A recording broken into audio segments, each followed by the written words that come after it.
there are people to whom existence is simply hateful. They see it as nothing but a ghastly mistake. The Lord really erred when he created this world, because he arranged it in such a way that everything lives by eating something else. And what I'm doing is I'm describing a certain point of view, you see. I'm not exactly philosophizing, I'm describing a point of view. You can look at life in such a way that the whole thing is this ghastly mistake. For example, there is no such thing as genuine kindness or love.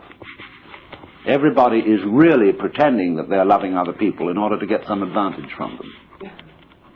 And indeed, there is a point of view which occurs in certain forms of paranoia, where people don't seem to be real. They are mechanisms. And you can think that out quite intensely with a good deal of intelligence.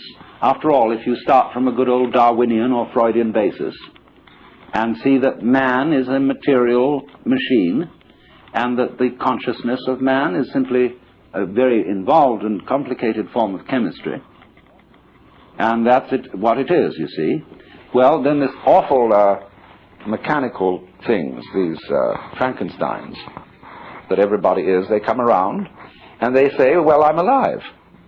I'm a human being. I have a heart. I love, I hate, I have problems, I feel. And you feel like saying, come off it. You're just a monster.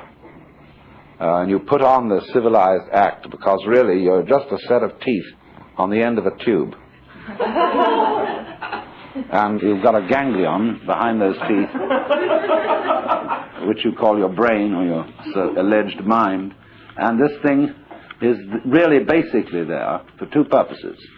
One, to be cunning enough to get something to eat, to put down the tube, and the other, you know what, Mr. Freud's libido.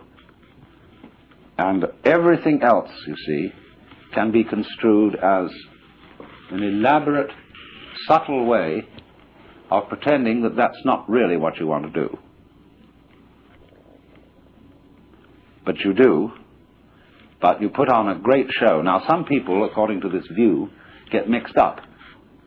They so repress that what they really want to do is to eat and to screw, that they get involved in higher things that are the masks for these activities, and think that that's the real purpose of life. And then they become what's called neurotic. And